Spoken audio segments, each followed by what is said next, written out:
फोड़ो लूटो की संस्कृति में, चाहे मुगलों का आक्रमण रहा हो, चाहे आक्रांताओं का आक्रमण रहा हो, और उसके बाद एक ब्रिटानिया सरकार का आक्रमण रहा, और उन आक्रमणों के सामने भारत धीरे धीरे धीरे धीरे कमजोर और लचर होता हुआ चला जा रहा है। उस लचर को किसी एक तरीके से रोकना असंभव इसलिए हो रहा था कि हमारे देश में विविधताएं बहुत हैं।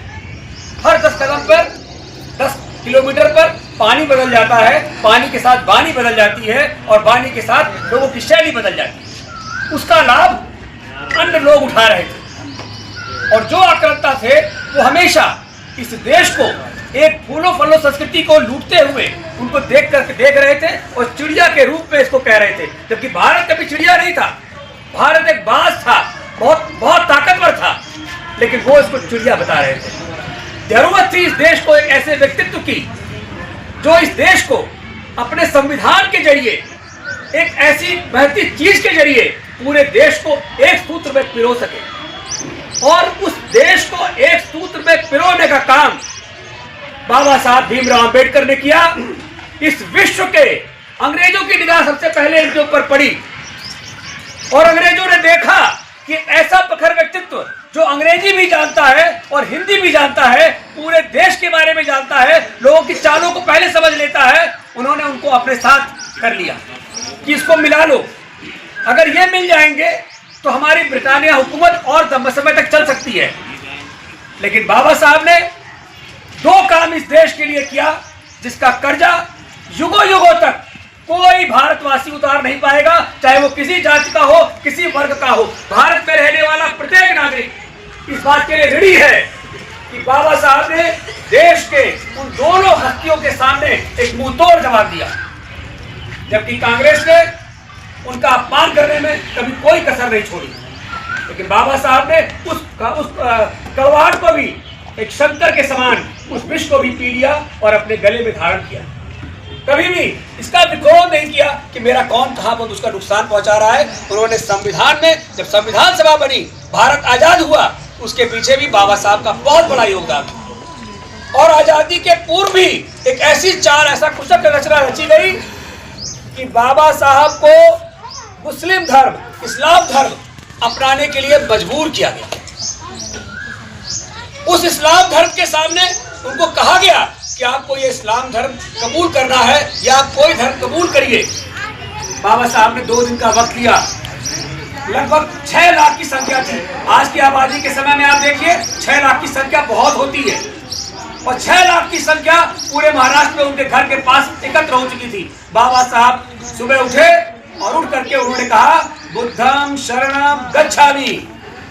उन्होंने स्पष्ट 2 लाइनें कही, बुद्धम शरणम गच्छामि, धम्मम शरणम गच्छामि। उन्होंने बुद्ध और बौद्ध धर्म स्वीकार किया, और बौद्ध धर्म स्वीकार करके इस भारत के ऊपर एक महान ऋण, महान कर्ज दे दिया, जो आज का प्रत्येक नागरिक युगों युगों तक उनके इस कर्ज को कभी चुका नहीं पाएगा। दूसरा, उन्होंने संविधान सभा का अध्यक्ष होने के नाते जो संविधान की रचना की, उस संविधान में भी उन्होंने किसी प्रकार का कोई भेदभाव नहीं रखा, कोई भेदभाव नहीं रखा। अभी यूजीसी आया था, आप सबने देखा होगा, बड़ा उसका विरोध हो रहा था। मुझे भी बुलाया गया, IIM कॉलेज में लगभग 5000 की भीड़ थी।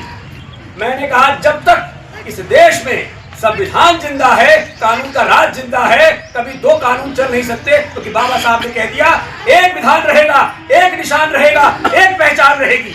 ये बाबा साहब का दिया हुआ है, तो 2 पहचान कैसे हो पाएंगे? एक विधान उन्होंने दिया कि आर्टिकल 14 में सबको समानता का अधिकार है, कोई ना ऊंच है, ना कोई नीच है, ना कोई किसी से बंधन से बंधा हुआ है, ना कोई दूर है, सब एक है। उसके बाद आर्टिकल 16 दिया, वो कहता है भोजन के आधार पर कभी किसी का भेद नहीं किया जा सकता। कोई आदमी क्या खाता है इससे कोई फर्क नहीं पड़ता, भोजन के नाम पे किसी का भेद नहीं किया जा सकता। उसके बाद आर्टिकल 20 है, आर्टिकल 20 कहता है पूजा की पद्धति के आधार पर कोई नमाज पढ़ता है, कोई पूजा करता है, कोई किसी धर्म को मानता है, तो पूजा की पद्धति के आधार पर किसी का भेद नहीं किया जा सकता। आर्टिकल 21 है, वो कहता है कि कभी भी किसी नाम पर, किसी के व्यवहार पर, किसी के व्यवस्था पर कोई भेद नहीं किया जा सकता। तो जब उन्होंने वेशभूषा को माना कि वेशभूषा के आधार पर कोई भेद नहीं किया जा सकता। तो जब इन 5 चीजों की स्थिति हो गई तो पूरा देश जो अलग अलग वेशभूषा भाषा के नाते हमारे में विसंगतियां थी, उन विसंगतियों को, विकृतियों को दूर करके पूरा एक देश बना और आज एक अखंड भारत के रूप में पूरे विश्व के सामने खड़ा है कि पूरे विश्व में आज आग लगी हुई है, कहीं बम गिर रहा है, लोग मर रहे हैं, कहीं जानकटा मरा हुआ है, अमेरिका जैसा देश तक परेशान है, लेकिन भारत हम शांति के साथ एक साथ रह पाए। ये उसी संविधान की देन है, उसी कानून की देन है। इसलिए साथियों, हम सबको इस पर्व को एक महान मेले और उत्सव के रूप में मनाना चाहिए कि जब तक बाबा भीमराव अम्बेडकर का संविधान जिंदा है तब तक हम और सब सुरक्षित है, एक है और मजबूत है।